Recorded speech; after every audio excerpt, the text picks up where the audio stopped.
Top news. TDP అధినేత చంద్రబాబు ప్రజాగలం ఎన్నికల ప్రచారం తొలి రోజున సుడిగాలి పర్యటన జరిపారు.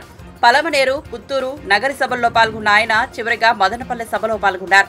ఈ సభలో ఆయన ప్రసంగిస్తూ మదనపల్లె సభకు వచ్చిన ప్రజాస్పందన తన జీవితంలో చూడలేదని అన్నారు. ఈ ప్రభుత్వంపై మీకు కోపం, కసి ఉంది అని చంద్రబాబు వ్యాఖ్యానించారు. అరాచకాలకు పాల్పడే వారిని శాశ్వతంగా వదిలించుకునే సమయం వచ్చిందని, రౌడీయిజం కావాలో ప్రజాస్వామ్యం కావాలో ప్రజలే తేల్చుకోవాలని పిలుపునిచ్చారు. సంపద సృష్టించడం తెలిసిన కూటమి ఎన్డీఏ అని స్పష్టం చేశారు. తాము అధికారంలోకి వస్తే సంపద సృష్టించి ప్రజలకు పంచుతామని అన్నారు. టీడీపీ అధికారంలోకి వస్తే నాణ్యమైన మద్యం అందుబాటులోకి తీసుకొస్తామని చంద్రబాబు స్పష్టం చేశారు. ఎక్కడికి పోయినా తెలుగుదేశం పార్టీ జెండా తీసుకొచ్చి నాకు స్వాగతం పలుకుతున్నారు. అలాంటి పిల్లలందరికీ నా ఆశీస్సులు. తెలుగుదేశం, జనసేన, బీజేపీ నాయకులకి, కార్యకర్తలకి పేరు పేరున అభినందనలు, ధన్యవాదాలు.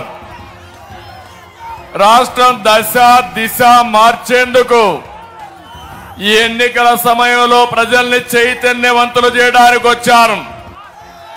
మంచి మధ్యాహ్నం 1 గంటకు పలమనేరులో ప్రారంభించాను. 3:30 గంటలకి నగర్లో మీటింగ్ పెట్టాం. ఈ 2 మీటింగ్లు చూసిన తర్వాత మదనపల్లికి వచ్చాను. తమ్ముళ్ళు, మదనపల్లికి చాలా సార్లు వచ్చాను కానీ ఇంత పెద్ద స్పందన నా జీవితంలో ఎప్పుడూ చూడలేదు.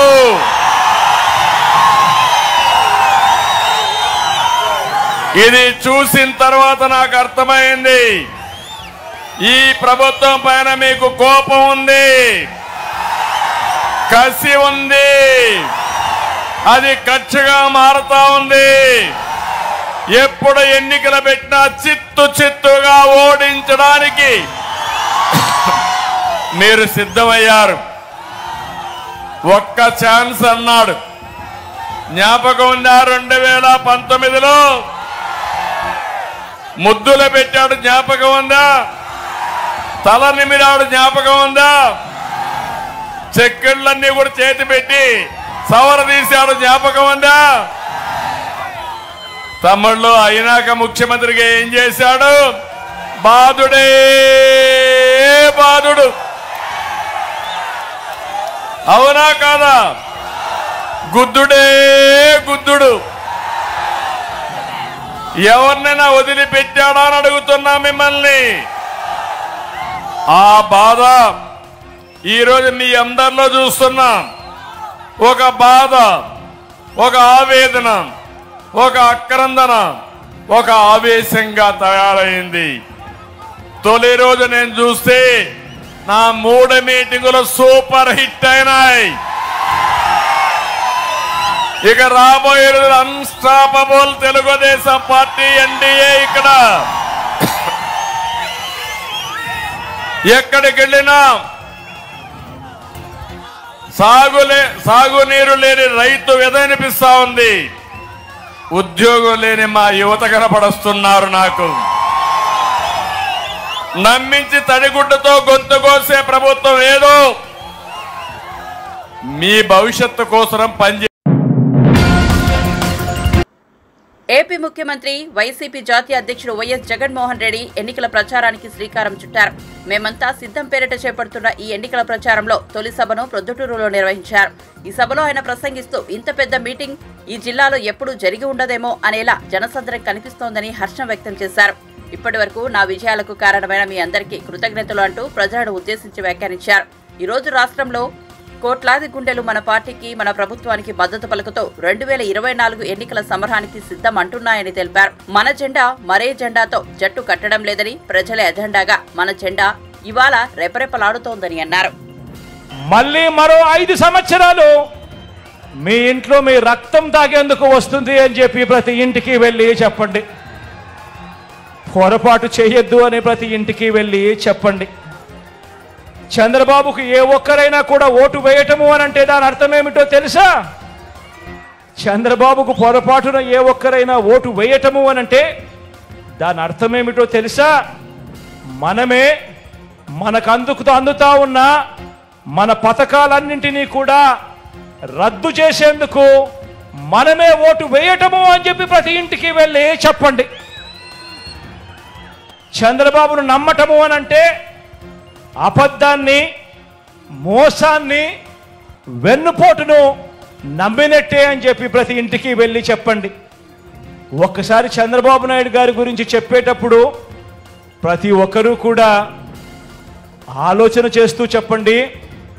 ఇదిగో చంద్రబాబు తీయటి మాటలు, రంగురంగుల వాగ్దానాలు, చంద్రబాబు నాయుడు మాటల్లో విషయం ఎలా ఉంటుందో ఇదే దత్తుపుత్రుడితో, ఇదే మోడీ గారితో కలిసి ఇదే చంద్రబాబు నాయుడు గారు 2014లో ప్రజలకు ఏం చెప్పాడో, ఎంతటి మోసం చేశాడో వారు చేసిన పాంఫ్లెట్ను మీరే ఒక్కసారి చూడండి. ఈ పాంఫ్లెట్ 2014లో చంద్రబాబు నాయుడు గారు, ఇదే కూటమి, చంద్రబాబు నాయుడు గారు, దత్తపుత్రుడు మోడీ గారు, ముగ్గురు ఫోటోలు, కింద చూస్తే చంద్రబాబు నాయుడు గారి సంతకం. ఈ పాంఫ్లెట్ ప్రతి ఇంటికి పంపించారు, టీవీలలో అడ్వర్టైజ్మెంట్ వేశారు, వీర బాధుడు బాదారు అడ్వర్టైజ్మెంట్లు. వీళ్ళు ముగ్గురు కలిసి 2014లో కూటమిగా ఏర్పడిన వీళ్ళు ఇంటింటికి వెళ్ళి ఈ పాంఫ్లెట్ పంచి ఎల్లో మీడియాలో, అదే ఈనాడులో, అదే ఆంధ్రజ్యోతిలో, అదే TV5లో అడ్వర్టైజ్మెంట్ల మీద అడ్వర్టైజ్మెంట్లు వేసి వీళ్ళంతా కూడా చెప్పింది ఏమిటి? రైతులకు రుణమాఫీపై మొదటి సంతకం చేస్తారన్నాడు. 87,612 కోట్ల రూపాయలు రుణమాఫీ చేశాడా? రెండు చేతులు పైకెత్తి ఇలా ఇలా ఇలా ఇలా ఇలా ఇలా ఇలా ఇలా ఇలా ఇలా ఇలా ఇలా ఇలా ఇలా ఇలా పొదుపు సంఘాల రుణాలన్నీ పూర్తిగా మాఫీ చేస్తామన్నాడు. 14,205 కోట్ల రూపాయలు ఒక్క రూపాయి అయినా చేశాడా? రెండు చేతులు పైకెత్తాలి, ఇలా ఇలా ఇలా ఇలా ఇలా ఇలా ఇలా ఇలా. ఆడబిడ్డ పుట్టిన వెంటనే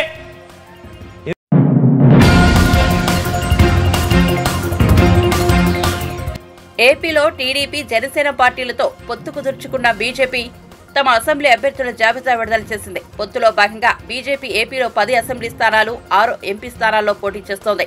ఎంపీ స్థానాల్లో పోటీ చేసే 6 అభ్యర్థులను ఇటీవలే ప్రకటించిన బీజేపీ నేడు 10 మంది అసెంబ్లీ అభ్యర్థుల జాబితాను విడుదల చేసింది. ఎంతో చర్చనీయాంశంగా ఉన్న విజయవాడ వెస్ట్ టికెట్ ను సుజనా చౌదరికి కేటాయించింది. విజయవాడ వెస్ట్ టికెట్ ఏపీలోనే హాట్ టాపిక్ గా పేరొందింది. ఈ సీటు కోసం టీడీపీ, జనసేన నేతలు కూడా రేసులో ఉన్నారు. అయితే పొత్తులో భాగంగా విజయవాడ పశ్చిమ నియోజకవర్గాన్ని బీజేపీకి కేటాయించినట్టు అర్థమవుతోంది. ఇక బీజేపీ అగ్రనేతలు ఆదినారాయణ రెడ్డి, కామినేని శ్రీనివాస్, విష్ణుకుమార్ రాజు, సత్యకుమార్లకు ఎమ్మెల్యే అభ్యర్థులుగా అవకాశం ఇచ్చారు.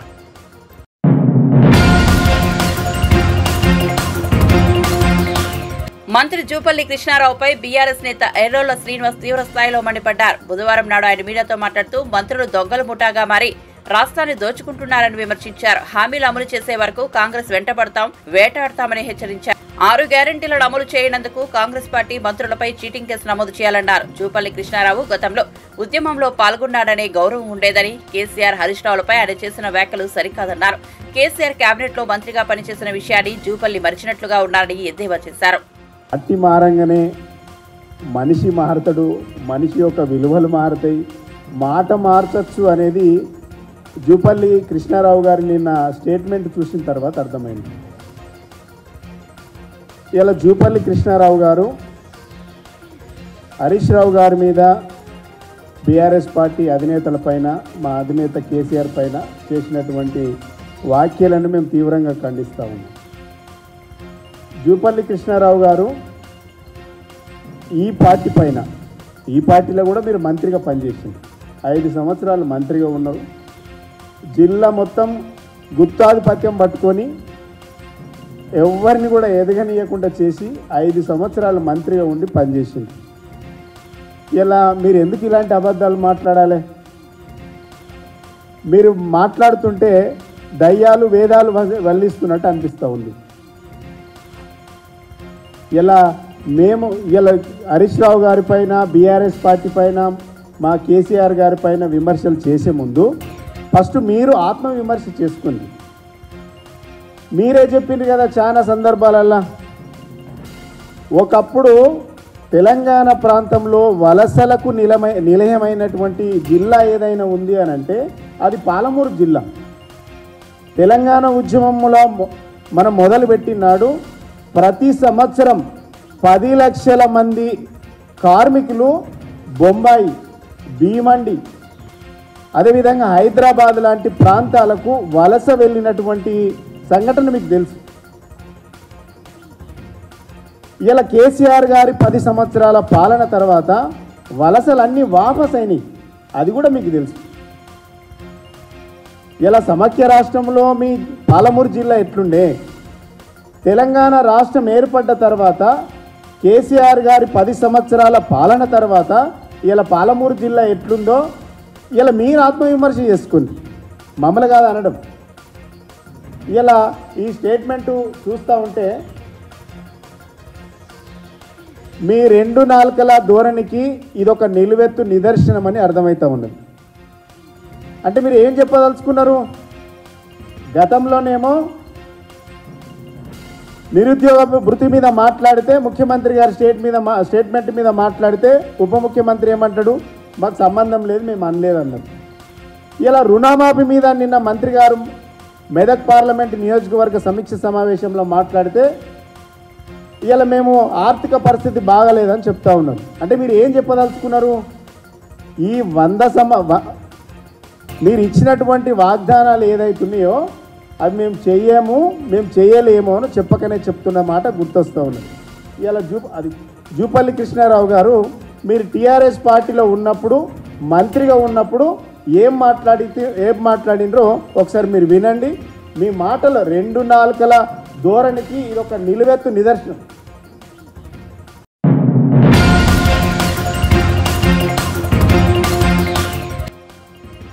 ఏపీ ఐటీ మంత్రి గుడివాడ అమర్నాథ్ పై టాలీవుడ్ నటుడు జనసేన నేత పృథ్వీరాజ్ విశాఖలో మీడియాతో మాట్లాడుతూ వ్యంగ్యాస్త్రాలు సంధించారు. అతడికి ఏం తెలుసునని ఐటీ మినిస్టర్ని చేశారో అర్థం కావడం లేదని అన్నారు. ఐటీ మినిస్టర్ అంటూ గుడ్డే కదా అన్నాడు. వీళ్ళందరూ ఐటీ మినిస్టర్. ఏమొచ్చండి ఐటీ మినిస్టర్? మేము చదువుకుంది ఇక్కడే ఆంధ్ర యూనివర్సిటీ. అప్పుడు వాళ్ళ నాన్నగారు తెలుసు మాకు. కానీ ఈయన ఎప్పుడు వచ్చాడు, ఏం చదివాడు?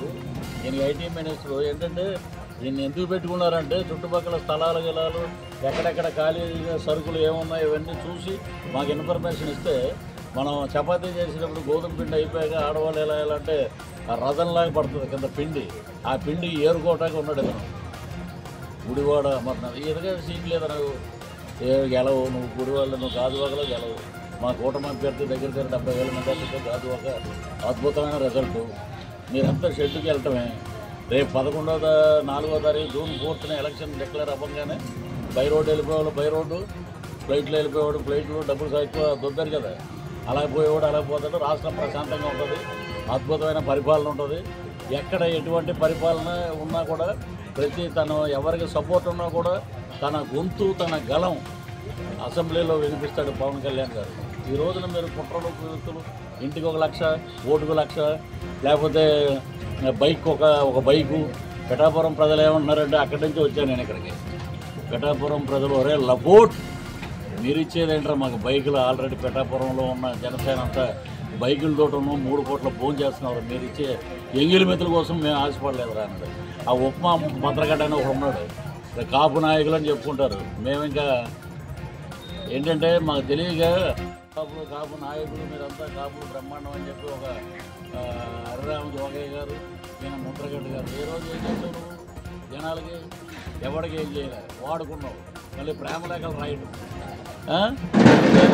దాన్ని భూస్థాపితం చేసేస్తాడంటే రే పగిలే కొద్దీ పదునెక్కుద్ది. ముద్రగడ్డ గారు గ్యాసు పదునే కొద్దీ పగిలే కొద్దీ పదునెక్కుద్ది. ఇది అలా ఇదే కార్యకర్తలు, ఇదే ప్రజలు ప్రజలు మెచ్చినటువంటి ఆంధ్ర రాష్ట్ర ప్రజలు మెచ్చినటువంటి గ్లాసు అద్భుతమైన విజయాన్ని సాధిస్తుంది. మీ అందరికీ దగ్గరలో ఉన్న పొద్దున్నే పెనాయిల్ వేసి నోరు కడుక్కోవాలి. మీరేంటంటే మీరు కూడా ఆయన ఎవరో మిథున్ రెడ్డి రాయలసీమ నుంచి మన పిఠాపురం ఈస్ట్ గోదావరికి ఇన్ఛార్జ్. మీకు సిగ్గు శరం ఉండాలరా మీకు. మీరేంటంటే ఎన్ని వ్యక్తులు ఎన్ని చేసినా కూడా పవన్ కళ్యాణ్ గారు ఆపే శక్తి ఎవరికి లేదు. అలాగే కూటమి విజయాన్ని ఆపే శక్తి ఎవరికి లేదు. పృథ్వీరాజుని ఆపే శక్తి ఎవరికి లేదు. చెప్తున్న పవన్ అన్న వదిలిన బాణం పృథ్వీరాజు మీరు వదిలేరు కదా. జగన్ అన్న బాణం షర్మిల అన్నారు కదా. ఇప్పుడు ఆ షర్మిల కాంగ్రెస్ అన్న బాణం అయింది. ఏది కొడుతుంది వేసేది. మీరు కొట్టుకు సాగండి అధికారం కోసం, డబ్బుల కోసం, ఆస్తుల కోసం, పెంపకాల కోసం.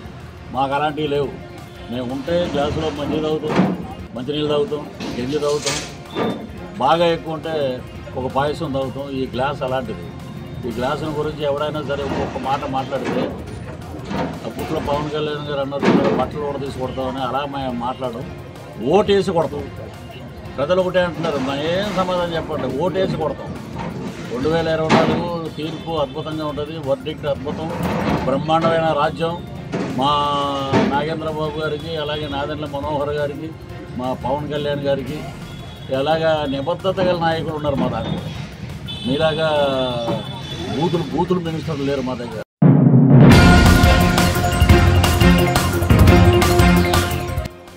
ఫోన్ ట్యాపింగ్ వ్యవహారంలో మాజీ సీఎం కేసీఆర్, మాజీ మంత్రి కేటీఆర్లు జైలుకు వెళ్లాల్సిందేనని మహబూబ్ నగర్ కాంగ్రెస్ ఎమ్మెల్యే ఎన్ఎం శ్రీనివాసరెడ్డి అన్నారు. ఈ కుటుంబం మొత్తం తీహార్ జైలుకు వెళ్లి కవితకు కంపెనీ ఇవ్వాల్సిందేనని వ్యాఖ్యానించారు. బుధవారం ఆయన మీడియాతో మాట్లాడుతూ ఫోన్ ట్యాపింగ్ వ్యవహారం బయటకు వచ్చాక కేటీఆర్ మేకపోతు గాంభీర్యం ప్రదర్శిస్తున్నారన్నారు.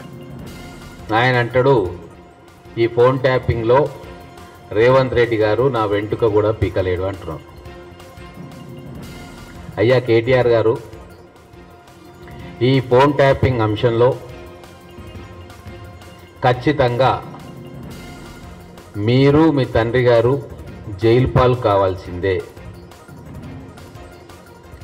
రేవంత్ రెడ్డి గారు పార్లమెంట్ ఎన్నికల తర్వాత బీజేపీలో చేరతారని చెప్పి ఇంకో మాట మాట్లాడిండ్రు. పార్లమెంట్ ఎన్నికల తర్వాత కుటుంబం మొత్తం కూడా తీహార్ జైలుకు కవిత గారికి కంపెనీ ఇవ్వడానికి వెళ్లాల్సిందే. ఇది ఎవ్వరు కూడా ఆపలేరు. ఎందుకంటే సీక్వెన్స్ చెప్తా. ఇక్కడ హైదరాబాద్లో ఎమ్మెల్సీ నవీన్ రావు గారు వారు పెట్టుబడి పెట్టిండ్రు. ఈ ఎక్విప్మెంట్ విదేశాల నుంచి తీసుకురావడానికి, ఇక్కడ ఎస్టాబ్లిష్ చేయడానికి పెట్టుబడి నవీన్ రావు గారు పెట్టిండ్రు. ఇంకొకరు శ్రవణ్ రావు గారు, వారు కూడా ఎక్విప్మెంట్ తీసుకొని ఒక దగ్గర పెట్టుకున్నారు. వీరిద్దరూ కల్వకుంట్ల కుటుంబానికి బంధువులు. వీళ్ళతోటి ఇంటెలిజెన్స్ హెడ్, ఇక్కడ ఉన్న కీలకమైన పోలీస్ ఆఫీసర్సు రోజు మాట్లాడుతున్నారు. ఈ సర్వేలెన్స్ ఎక్విప్మెంట్ నుంచి దాన్ని వాడి తీసుకున్న వాయిస్ రికార్డులు, ట్యాపింగ్లన్నీ కూడా మీరు అప్పటి ఇంటెలిజెన్స్ హెడ్ ప్రభాకర్ రావుకి ఇస్తున్నారు. మరి ప్రభాకర్ రావు గారికి ఏ ఫోన్ ట్యాప్ చేయాలా, ఎవరి పేర్లు ఇరికియాలి అని చెప్పి ఎవరు చెప్తున్నారు? రోడ్డు మీద పోయే దానయ్య చెప్తున్నాడా? వరంగల్లో ఉండే మల్లయ్య చెప్తున్నాడా? పాలఊరులో ఉండే ఇంకో అక్క చెప్తుందా? ఎవరు చెప్తున్నారు? ఈ రాష్ట్రంలో అధికారం కేవలం ఇద్దరి చుట్టే తిరుగుతుంది. ఒకరు ధృతరాష్ట్రుడిలాగా అన్ని మూసుకొని కూర్చున్న ప్రగతి భవన్ గడిలో కూర్చున్న కేసీఆర్ గారు, ఇంకొకరు అహంకారంతో, మితిమీరిన అహంకారంతో విర్రవీగుతున్న యువరాజు, దుర్యోధనుడిలాగా ప్రవర్తిస్తున్న యువరాజు కేటీఆర్. వీళ్ళిద్దరు ఆదేశాలే నడుస్తాయి కదా ఈ తెలంగాణ రాష్ట్రంలో. మరి వీళ్ళిద్దరు ఆదేశాలు ఇస్తేనే కదా ఇంటెలిజెన్స్ హెడ్గా ఉన్న ప్రభాకర్ రావు గారు ఫలానా ఫోన్ నెంబర్లు ట్యాప్ చేయండి అని చెప్పడం. దానికి మీ బంధువర్గం చేత బయటికి పోకుండా ఎక్విప్మెంట్ ఇంపోర్ట్గా తీసుకొచ్చి ప్రభుత్వ ఖాతాల్లో కనబడకుండా ప్రైవేటుగా డబ్బులు వెచ్చించి తీసుకొచ్చిండ్రు. అంటే ఈ ఫోన్ ట్యాపింగ్ వ్యవహారం మొత్తం కూడా మీ కుటుంబ సభ్యుల పర్యవేక్షణలో మీ కుటుంబ పెద్ద, రాష్ట్ర అధినేత, బీఆర్ఎస్ పార్టీ పెద్ద కల్వకుంట్ల చంద్రశేఖరరావు గారి కనుసన్నల్లో మీ ఆదేశాలతోటి జరిగిందనేది ఎవరు కూడా కాదనలేని వాస్తవం.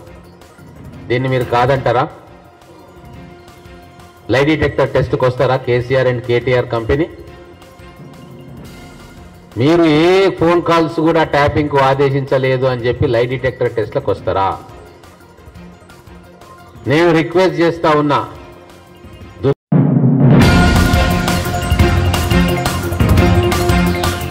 లోక్సభ ఎన్నికల ప్రచారంలో భాగంగా వచ్చే నెల 13న చేవెళ్లలో బీఆర్ఎస్ ప్రెసిడెంట్ కేసీఆర్ బహిరంగ సభ ఉంటుందని ఆ పార్టీ వర్కింగ్ ప్రెసిడెంట్ కేటీఆర్ వెల్లడించారు. సభ కోసం అవసరమైన అన్ని ఏర్పాట్లు చేయాలని, జన సమీకరణపై దృష్టి పెట్టాలని పార్టీ అభ్యర్థి కాసాని జ్ఞానేశ్వర్ ముదిరాజ్ ఇతర నాయకులకు ఆయన సూచించారు. కాసానితో పాటు మల్కాజ్గిరి పార్లమెంట్ నియోజకవర్గం పరిధిలోని ఎమ్మెల్యేలు సబితా ఇంద్రారెడ్డి, ప్రకాష్ గౌడ్, అరకెపూడి గాంధీ, ఎమ్మెల్సీలు వాణీదేవి, ఎగ్గె మల్లేశం, బొగ్గారపు దయానంద్, మాజీ ఎమ్మెల్యేలు మెతుకు ఆనంద్, పైలట్ రోహిత్ రెడ్డి తదితరులతో తెలంగాణ భవన్లో బుధవారం కేటీఆర్ భేటీ అయ్యారు. పార్టీకి ద్రోహం చేసి వెళ్లిపోయిన రంజిత్ రెడ్డిని ఈసారి ఎన్నికల్లో ఓడించాలన్నారు. బీఆర్ఎస్ ఎంపీగా గెలిచేంత వరకు రంజిత్ రెడ్డి ఎవరో ప్రజలకు తెలవదన్నారు. కేవలం తన ఆస్తులను కాపాడుకోవడం కోసమే ఆయన కాంగ్రెస్ లో చేరారన్నారు.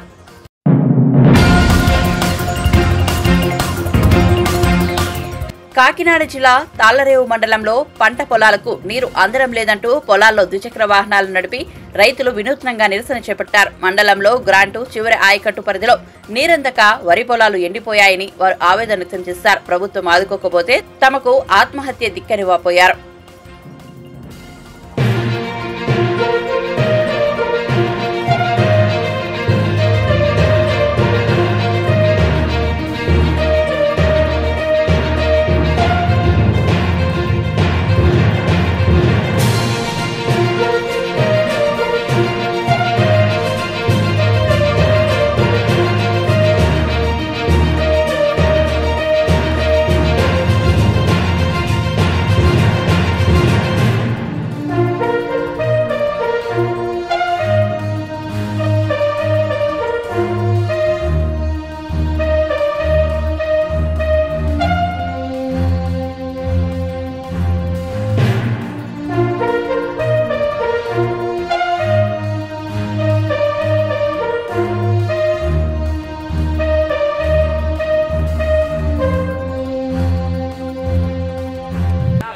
ఇది తాళ్ర మండలం భీమలవరం పంచాయతీకి సంబంధించిన రైతుల యొక్క పరిస్థితి ఇదండి. మన వాళ్ళు పంట వేసిన దగ్గర నుంచి ప్రతిసారి నీరు గురించి ఇబ్బంది పడుతున్నారు. గత 15 రోజుల కిందట 20 రోజుల కిందట కూడా ఇరిగేషన్ కార్యాలయం దగ్గరికి వెళ్ళి రైతులందరూ కూడా ధర్నా చేసి మాకు నీరు సరిగ్గా ఇవ్వట్లేదు, వంతుల వారి విధానంలో కూడా మాకు నీరు అందట్లేదని చెప్పి అధికారులందరినీ ముట్టడిస్తే అధికారుల మాట ప్రకారం వీళ్ళ పాపం పంట కొనసాగించుకోవడానికి అన్ని రకాల ప్రయత్నాలు చేశారు. నిన్న కలెక్టర్ గారిని కూడా కలిసి మా బాధ ఇదండి, మాకు పరిస్థితి మమ్మల్ని ఆదుకోండి లేకపోతే మాకు ఆత్మహత్యలే గతి అని చెప్పడం జరిగింది. కలెక్టర్ గారు హామీ మేరకు ఉదయం 10 గంటలకల్లా మీ చేలన్నీ తడిపించే బాధ్యత మా అధికారులు తీసుకుంటామని చెప్పి ఆవిడ చెప్పడం వీళ్ళందరూ ఆ మాట నమ్మి వచ్చేసారు. కానీ ఇప్పుడు సమయం 12 అయినా కూడా ఇరిగేషన్ అధికారి కానీ వ్యవసాయ అధికారులు కానీ ఎవ్వరూ వచ్చి రైతుల పరిస్థితి ఏంటన్నది కూడా అడిగిన చందం లేదు. కావున ముఖ్యంగా కలెక్టర్ గారికి మరియు ఇరిగేషన్ అధికారులకు ఒకటే చెప్తున్నాం, తక్షణమే స్పందించి వాళ్ళు వచ్చి నీరు తడి ఏమన్నా పెట్టగలిగితే పెట్టడం, లేని పక్షంలో మేము రైతులందరూ కూడా మొత్తం అన్ని ప్రభుత్వ కార్యాలయాలను ముట్టడిస్తామని చెప్తున్నాం. అలాగే మాకు ఇక్కడ పక్కనే ఉన్న ఓఎన్జీసీ సంస్థ ఉంది, దాని ద్వారా అన్నా కూడా పైప్ లైన్ ఉంది వాళ్ళకి, ఆ నీటిలన్నీ వీళ్ళు మళ్ళిస్తే పంటను ఏదో కాపాడుకుందామని తాపత్రయం తప్ప ఇప్పుడున్న వాళ్ళు నీరు ఇచ్చినా కూడా పంట కాపాడదు. కాబట్టి అర్జెంటుగా రైతులందరికీ ఇన్సూరెన్స్ సౌకర్యం కల్పించి రైతులను ఆదుకోవాలని చెప్పి డిమాండ్ చేస్తున్నాం.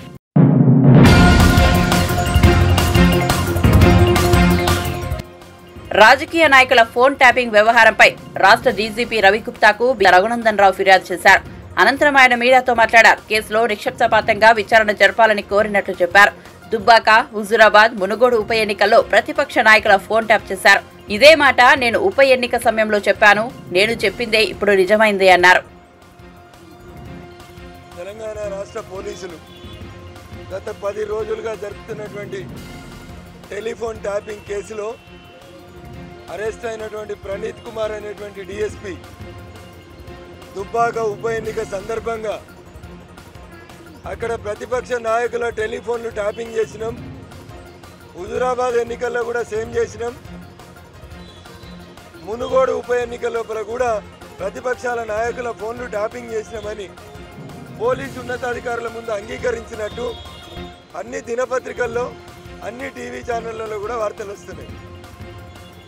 నేను ఈ మాట ఇయ్యాల చెప్పలే. దుబ్బాక ఉప ఎన్నిక అయిపోయిన తెల్లారే నేను ఇదే డీజీపీ కార్యాలయంకి వచ్చి నా ఫోన్లు ట్యాప్ చేసిండ్రు, పోలీస్ అధికారుల మీద చర్య తీసుకోమని దరఖాస్తు ఇస్తే ఆ రోజు ప్రభుత్వం స్పందించలేదు. రఘునందన్ రావు ప్రతిపక్ష ఎమ్మెల్యే కాబట్టి తప్పుడు ఆరోపణలు చేస్తుండో అని చెప్పింది. నవంబర్ 2020లో నా ఫోన్లు, నా కుటుంబ సభ్యుల ఫోన్లు విన్నరని నేను ఏదైతే ఆరోపించిందో అదే నిజమని ఇప్పుడు జరుగుతున్నటువంటి టెలిఫోన్ ట్యాపింగ్ కేసులో బయటకు వచ్చింది. కాబట్టి నేను మీ ద్వారా రాష్ట్ర ముఖ్యమంత్రి గారికి, తెలంగాణ హైకోర్టు చీఫ్ జస్టిస్ గారిని 2 విషయాలు డిమాండ్ చేస్తూ ఉన్నాను. ఒకటి, అప్పటి ముఖ్యమంత్రి చంద్రశేఖరరావు ప్రమేయం లేకుండా ఏ పోలీసోడు కూడా టెలిఫోన్ ట్యాపింగ్ చేయడు. అప్పుడు దుబ్బాక ఉప ఎన్నికల్లో మా దుబ్బాకకి ఇన్ఛార్జిగా పనిచేసింది ఎవరంటే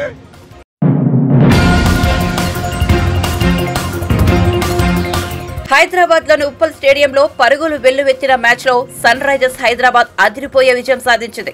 భారీ స్కోర్లు నమోదైన మ్యాచ్ లో ముంబై ఇండియన్స్ పై 31 పరుగుల తేడాతో నెగ్గింది. సన్ రైజర్స్ ఈ మ్యాచ్ లో ఐపీఎల్ రికార్డ్ స్కోరు సాధించినప్పటికీ ముంబై ఇండియన్స్ కూడా ధీటుగానే స్పందించింది. 278 పరుగుల లక్ష్య ఛేదనలో ముంబై జట్టు నిర్ణీత 20 ఓవర్లలో 5 వికెట్లకు 246 పరుగులు చేసి ఓటమి పాలైంది. ప్యాట్ కమిన్స్ కు సన్ రైజర్ యాజమాన్యం వేలంలో 20.50 కోట్ల ధరకు కొనుగోలు చేయడం ఎంతమాత్రం తప్పు కాదని ఈ మ్యాచ్ నిరూపించింది. ముంబై బ్యాట్స్మెన్ ఓవైపు భారీ సిక్సర్లతో మ్యాచ్ ను లాగేసుకుంటున్నట్లు కనిపించినా ఎంతో కూల్డ్ గా ఫీల్డింగ్ ప్లేస్ చేయడంతో పాటు స్వయంగా తాను బౌలింగ్ కు దిగి 2 కీలక వికెట్లు తీయడం ద్వారా కమిన్స్ తన రేటుకు న్యాయం చేశాడు. ఈ మ్యాచ్ లో ఎంతో ప్రమాదకరంగా పరిణమించిన హిట్ మ్యాన్ రోహిత్ శర్మ, తెలుగు తేజం తిలక్ వర్మలను అవుట్ చేసింది కమిన్సే. మరో ఎండో left arm seamer Jaidev Unadkat తన స్లో డెలివరీలతో ముంబైని చికాకు పెట్టి 2 వికెట్లు తీశాడు. ముంబై ఇన్నింగ్స్ ఆరంభం చూస్తే ఈ మ్యాచ్ లో సన్ రైజర్స్ గెలుస్తుందని ఎవరూ అనుకోలేదు. 3 ఓవర్లకే 50 పరుగులు చేయడం ద్వారా రోహిత్ శర్మ, ఇషాన్ కిషన్ జోడీ సన్ రైజర్స్ గుండెల్లో గుబులు పుట్టించింది. రోహిత్ శర్మ 12 బంతుల్లో 1 4, 3 సిక్సర్లతో 26 పరుగులు చేయగా ఇషాన్ కిషన్ 13 బంతుల్లో 2 4లు, 4 సిక్సర్లతో 34 పరుగులు చేశాడు. షాబాద్ అహ్మద్ బౌలింగ్ లో ఓసారి అవుట్ అయ్యే ప్రమాదం నుంచి తప్పించుకున్న రోహిత్ శర్మ ఆ మరుసటి ఓవర్లో కమిన్స్ బౌలింగ్ లో అవుట్ అయ్యాడు. ఆ తర్వాత నమర్దీర్ 14 బంతుల్లో 2 4లు, 2 6లతో 30 పరుగులు చేసి ముంబై స్కోర్ ఎక్కడా తగ్గకుండా చూశాడు. ఇక తిలక్ వర్మ తనకు మాత్రమే సాధ్యమైన రీతిలో పవర్ హిట్టింగ్స్ తో అలరించాడు. వర్మ 34 బంతుల్లో 2 4లు, 6 6లతో 64 పరుగులు చేసి కమిన్స్ బౌలింగ్ లో వెనుదిరిగాడు. తిలక్ వర్మ క్రీజులో ఉన్నంతసేపు మ్యాచ్ ముంబై వైపే మొగ్గు చూపింది. కానీ సన్ రైజర్స్ కెప్టెన్ కమిన్స్ ఎంతో వ్యూహాత్మకంగా బౌలింగ్ చేసి ముంబైని కట్టడి చేశాడు. కాగా ముంబై సారథి హార్దిక్ పాండ్యా కాసేపు క్రీజులో ఉన్నప్పటికీ అతడు చేసిందేమీ లేదు. పైగా పాండ్యా క్రీజులోకి వచ్చాక స్కోర్ వేగం తగ్గింది. మరో ఎండ్లో టిమ్ డేవిడ్ ఆఖర్లో విరుచుకుపడడంతో ముంబై విజయం సాధ్యమే అనిపించింది. కానీ కమిన్స్ వేసిన ఇన్నింగ్స్ 19వ ఓవర్లో కేవలం 7 పరుగులే రాగా ఆఖరి ఓవర్లో 47 పరుగులు చేయాల్సి వచ్చింది. మార్కండే విసిరిన ఇన్నింగ్స్ చివరి ఓవర్లో ముంబై 15 పరుగులే చేసి ఓటమి పాలైంది. టిమ్ డేవిడ్ 22 బంతుల్లో 2 4లు, 3 6లతో 42 పరుగులు చేశాడు. సన్ రైజర్స్ బౌలర్లలో కమిన్స్ 2, ఉనద్గఢ్ 2, షాబాజ్ అహ్మద్ 1 వికెట్ తీశారు. ఈ సీజన్ తొలి మ్యాచ్లో కోల్కతా చేతిలో ఓడిపోయిన సన్ రైజర్స్ ముంబై ఇండియన్స్ పై గెలవడం ద్వారా ఆత్మవిశ్వాసం అందిపుచ్చుకుంది. ఈ మ్యాచ్లో సన్ రైజర్స్ ఫీల్డింగ్ కూడా మరో లెవెల్లో ఉంది.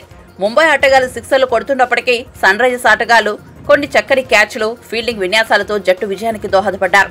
సన్ రైజర్స్ జట్టు తన తదుపరి మ్యాచ్ను మార్చి 31న గుజరాత్ టైటాన్స్ తో ఆడనుంది.